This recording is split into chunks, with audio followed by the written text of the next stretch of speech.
العاشرة تماما بتوقيت أسمر. إلى حضراتكم نشرة الأخبار مستهلة إياها بالعناوين. إصابة 8 بفيروس كورونا اليوم.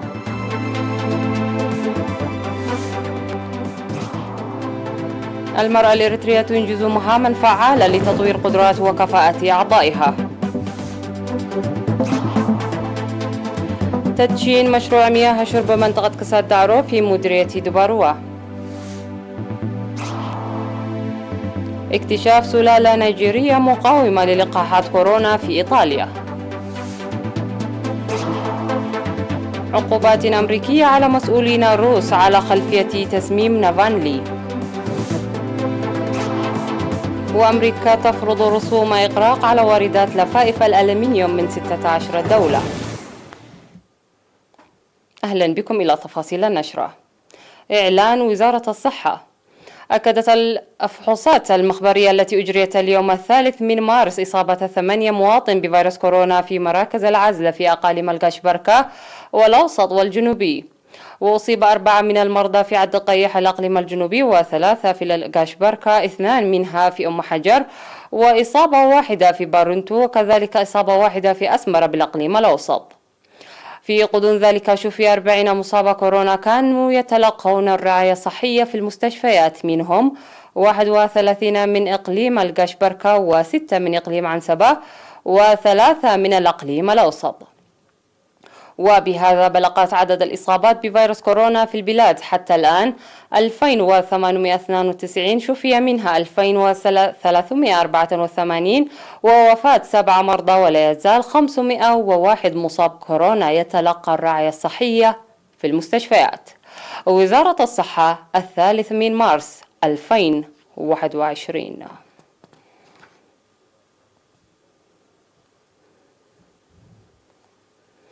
خلال السنوات الماضية بذل الاتحاد الوطني للمرأة الإريترية جهودا بناءة ساهمت في رفع مستوى الأعضاء اقتصاديا واجتماعيا ومهنيا، وقد حققت تلك المساعي نتائج مشجعة. لمزيد من التفاصيل نتابع في سياق التقرير التالي بصوت الزميل قاسم أحمد. صرح الاتحاد الوطني للمرأة الإريترية بأنه أنجز مهاما فعالة خلال السنوات الماضية ساهمت في تطوير قدرات أعضائه اجتماعيا واقتصاديا ومهنيا. وفي المقابلة التي أجرتها وكالة إيرنا مع مسؤولة قسم الخدمات الاجتماعية الاقتصادية السيدة سنايت محاري بمناسبة 8 من مارس، أوضحت فيها أن المرأة ظلت تقدم إلى جانب البرامج المنتظمة لتعزيز وعي المرأة دورات مهنية وتأهيلها للائي يعانين من مشاكل اقتصادية واجتماعية بالتعرف على ميولهن المهني، وكذلك تقديم قروض مالية تساهم للاعتماد على ذاتهن. وذكرت السيدة سنايت تقديم 40 مليون نقفة ل14 امرأة في إطار برنامج القروض المقدمة لرفع مستواهن المعيشي، وينشطن المستفيدات من فرص القروض في مجالات زراعية وتجارية وغيرها من المجالات.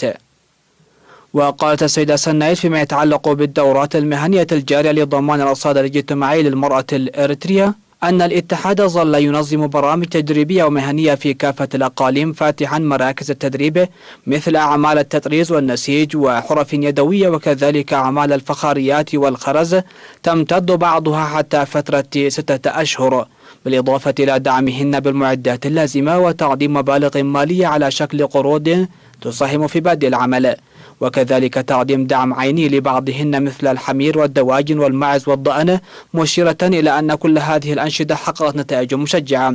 وأفادت بتقديم جوائز عينية تشجيعية للمرأة الإريترية لتكون منافسة دون الانحصار في المساهمة في مائدة التعليم، وبذل جهود حسيسة تساعد في مواصلة الطالبات المقاطعات لمائدة التعليم لأسباب اقتصادية واجتماعية عن طريق تقديم دعم مالي وعيني.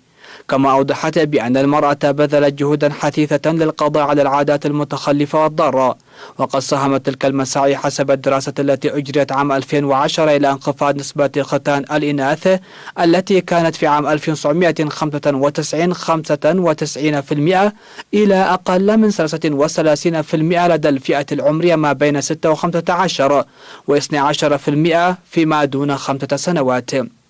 في الختام قالت مسؤولة الخدمات الاقتصادية الاجتماعية في الاتحاد الوطني للمرأة الإريترية السيدة سنايت محاري إن الاتحاد يسعى جاهدا بالتعاون مع وزارة الزراعة لتحول وانتقال المرأة الناشطة في المجال الزراعي من الزراعة التقليدية إلى الزراعة الحديثة.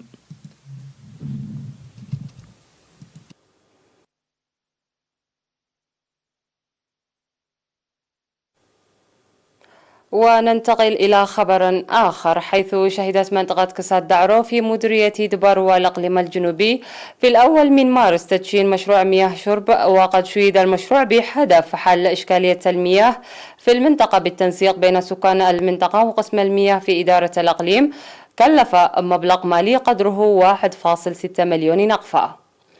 ويشتمل المشروع حفرة بئر بعمق 12 مترا ونشر أنابيب بطول 1100 متر وإنشاء طاقة شمسية ب 16 كيلوواط، بالإضافة إلى بناء خزان مياه و4 نقاط توزيع.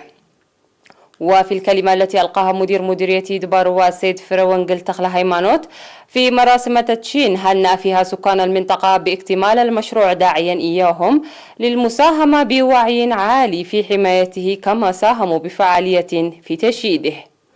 وذكر السكان بدورهم بأن المشروع يسهم كثيرا في تأمين صحتهم إضافة إلى حصولهم على مياه الشرب الصالحة، ويقلل أيضا من مشاكل المرأة، مشيدين بالجهات التي ساهمت في إنجاح المشروع هذا. ويقطن منطقة كساد دعرو التي تبعد مسافة حوالي 23 كيلومتر من ناحية الجنوب الشرقي لمدينة دبارو 650 نسمة.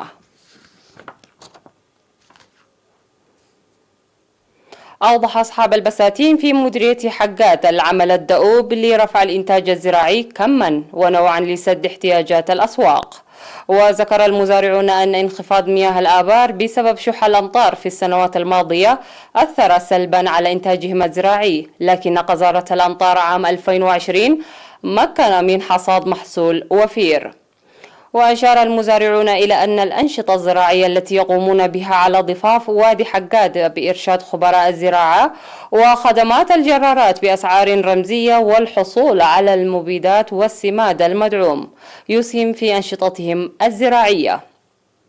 وأوضح مسؤول مكتب الزراعة في مديرية حقاد السيد إيوب تسفاي بأن 48 مزارع ينمون مساحة أكثر من 657 هكتار، غير أن هذه الأراضي لا يتم زرعها بالكامل نتيجة المصاعب المختلفة ونقص المواد الأساسية.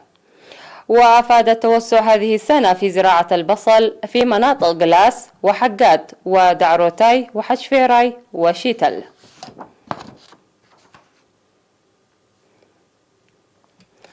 قال ممرض الولادة في مديرية قلعلو السيد محمود أحمد أن المؤسسات الصحية في المديرية زادت بنسبة 200% نتيجة جهود توسيع الخدمات الصحية. وقال إن المديرية كانت فيها مؤسستين صحيتين في عسعلة وإنجل قبل الاستقلال، وأرسيت فيها حاليا 6 مؤسسات صحية، 3 عيادات ومركزين صحيين ونقطة صحية. وذكر أن أنشطة التوعية الصحية للولادة في المؤسسات الصحية وبناء غرف انتظار الحوامل ساعد في ازدياد الولادة في المؤسسات الصحية والمساهمة لرعاية الأمومة والطفولة. وأفاد توفير اللوازم الطبية في المؤسسات الصحية وتقديم الخدمات الصحية وتنظيم برامج التطعيم لخفض الأمراض والتجول في القرى البعيدة لتقديم الخدمات الصحية في المناطق النائية.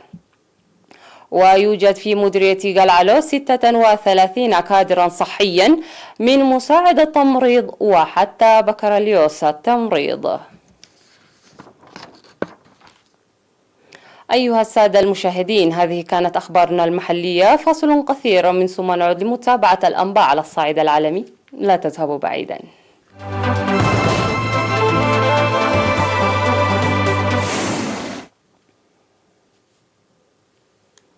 أهلا بكم من جديد.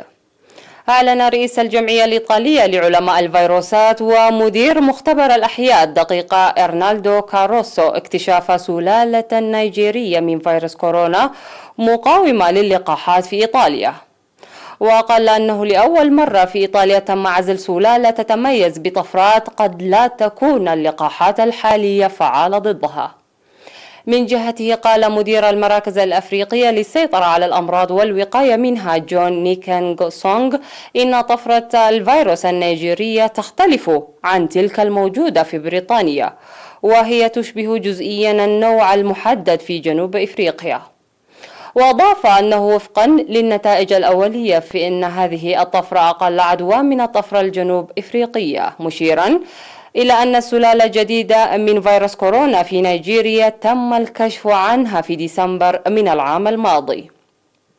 وتشير الإحصاءات الرسمية إلى إصابة أكثر من 114.7 مليون شخص بفيروس كورونا، وتعافى 64.7 مليون شخص، في سجل وفاة أكثر من 2.5 مليون شخص بالفيروس حول العالم.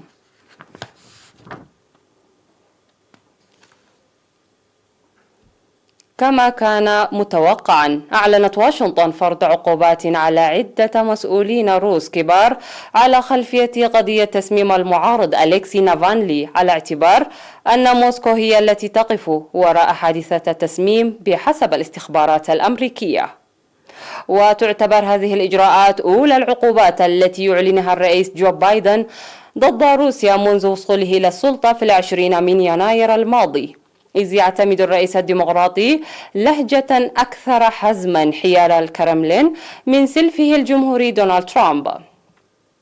وقالت وزيرة الخزانة الأمريكية إن العقوبات التي تستهدف خصوصا ألكسندر بورتنيكوف مدير جهاز الأمن الفيدرالي النافذ قررت بالتشاور الوثيق مع الاتحاد الأوروبي، وتشكل إشارة واضحة موجهة إلى موسكو.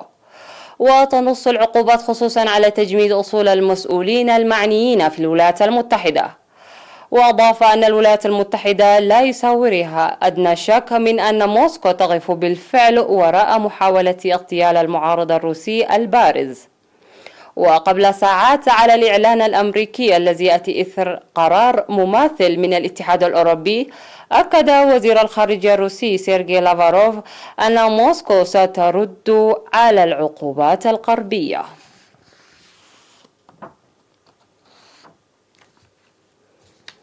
أصدرت وزارة التجارة الأمريكية قرارا نهائيا بفرض رسوم على واردات لفائف الألمنيوم من 810 دولة كانت محل تحقيق بشأن مكافحة الإغراق.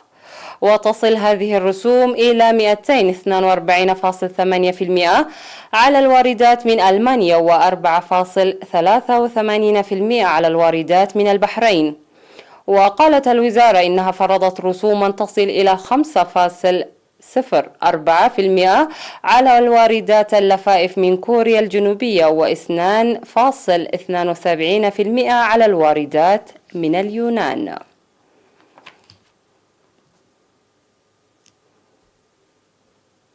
والخبر الأخير في هذه النشرة: يقدم فنان الوسائط المتعددة النيجيري ناثانيل هودونو تصاميم ولوحات مميزة وإكسسوارات مصنوعة من جوز الهند. ويصف الشاب نفسه بالقول: أنا فنان وسائط متعددة وأستخدم جوز الهند كوسيلة للتعبير. ويشير أن أعماله الفنية الأخيرة بدأت في تقديم الألوان لبعض الأعمال، والتي تضع بعض الألوان على هذه الأشياء، وسميت هذه الرؤية.